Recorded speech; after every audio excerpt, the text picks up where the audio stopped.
Bon dia i benvinguts a un nou vídeo sobre genealogia genètica. Tal com vaig dir en un vídeo anterior, un dels motius que em van portar a tirar endavant aquest canal va ser parlar no només de genealogia, sinó també de les proves d'ADN que s'utilitzen en la investigació familiar. Malgrat que els documents, les fonts escrites, continuen sent la peça fonamental en la qual es basa una investigació genealògica i l'estri principal per establir les relacions entre individus, des de fa uns anys s'ha popularitzat l'ús de proves d'ADN enfocades a la recerca familiar. A YouTube trobarem molts canals que parlen de genealogia genètica, com per exemple Family History Fanatics. Howdy, I'm Andy Lee with Family History Fanatics, and this is a segment of DNA. O Genia Blogger. Hello everybody, I'm Jarrett Ross, the Genie Vlogger. El problema és que la major part estan en anglès i per molta gent això pot ser un impediment. De fet, la major part d'informació sobre genealogia genètica està en anglès, així que vaig creure que seria bona idea trencar amb aquesta barrera idiomàtica i fer el mateix, però en català.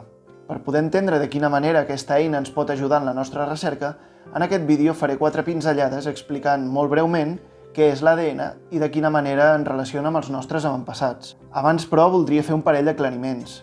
En primer lloc, no em cansaré d'insistir que una anàlisi d'ADN no substitueix en cap cas la genealogia tradicional. Al capdavall, una prova d'ADN no ens dirà com es deia el nostre rebesavi ni on va néixer la nostra besàvia. Tota aquesta informació l'haurem de treure forçosament d'un document escrit. D'altra banda, he de dir també que no pretenc que aquest vídeo es converteixi en una tediosa classe de biologia. No sóc ni biòleg ni genetista, així que si hi ha algú del RAM que està veient aquest vídeo, doncs que em disculpi si faig alguna simplificació. Però és important tenir una mínima noció de com funciona l'herència genètica per tal que puguem entendre què ens pot oferir una anàlisi d'ADN. Soc conscient que d'entrada pot intimidar una mica, així que procuraré explicar-ho de la manera més senzilla possible. Bé, doncs, comencem en primer lloc per entendre què és l'ADN. L'àcid desoxirribonucleic és una molècula, una macromolècula, en forma de cadena. De fet, l'estructura és la d'una doble cadena en forma d'hèlix, la típica que tenim vista a tot arreu. En aquestes molècules hi ha codificades totes les instruccions que permeten a una cèl·lula, i per extensió a un ésser viu qualsevol, el creixement, el desenvolupament, el funcionament i la reproducció. I aquestes instruccions com es codifiquen? Doncs bé, aquestes cadenes, anomenades cromosomes, estan formades per la seqüència de 4 tipus de peces, els nucleòtids. L'estructura dels nucleòtids la podem dividir en 2 parts, una part que és estructural, que és la que dona a la cadena aquesta forma d'hèlix, i de l'altra banda la base nitrogenada, que és qui conté pròpiament la informació. Per tant, en comptes de nucleòtids, molt sovint es parla directament de bases. De fet, es parla de parells de bases, ja que al llarg de tota la cadena, cada base té una base complementària, formant aquesta estructura de doble hèlix. Però bé, això deixem-ho aquí, que no ens afecta. Existeixen 4 tipus de bases: adenina, citosina, guanina i timina.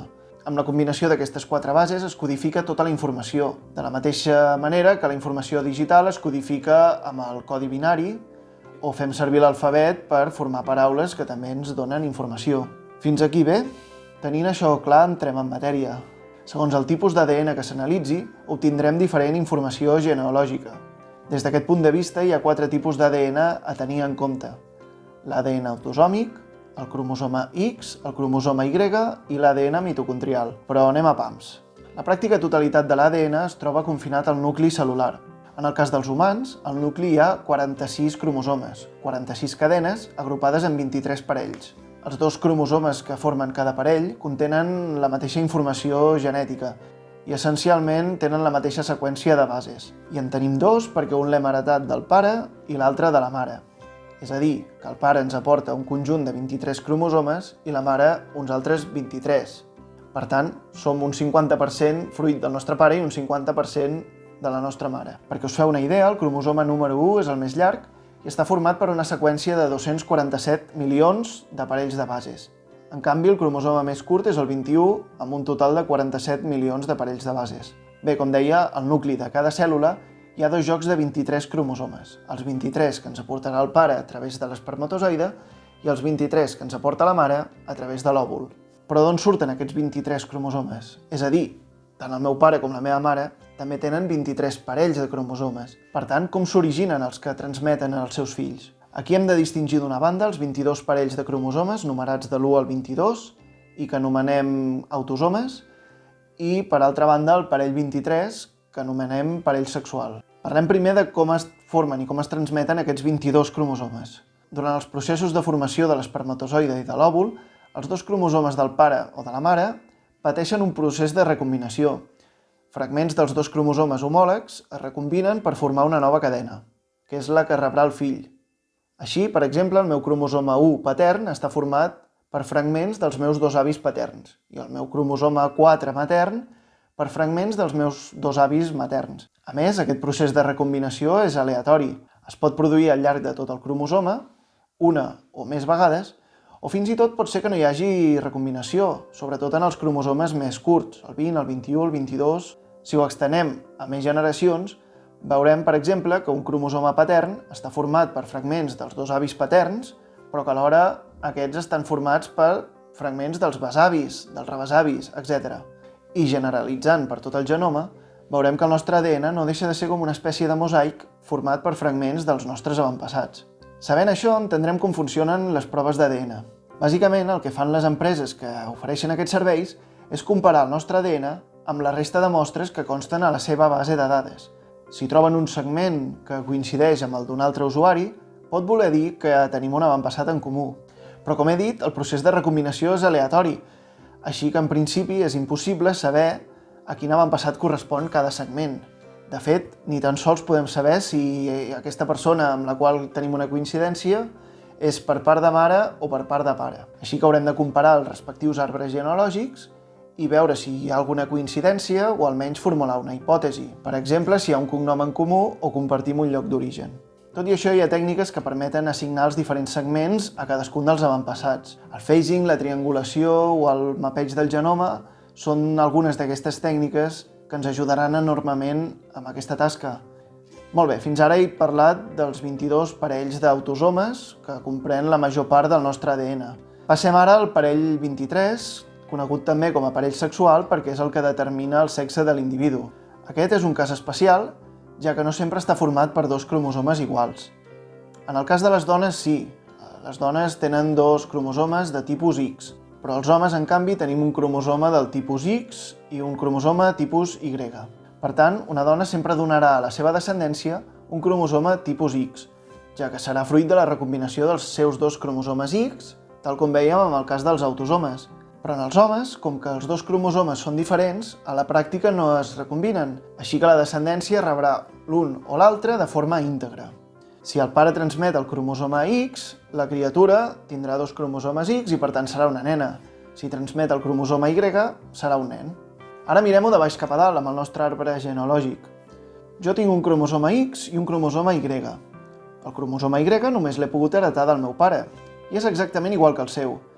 El cromosoma X, que em va transmetre la meva mare, està format per fragments tant del meu avi com de la meva àvia per la línia materna.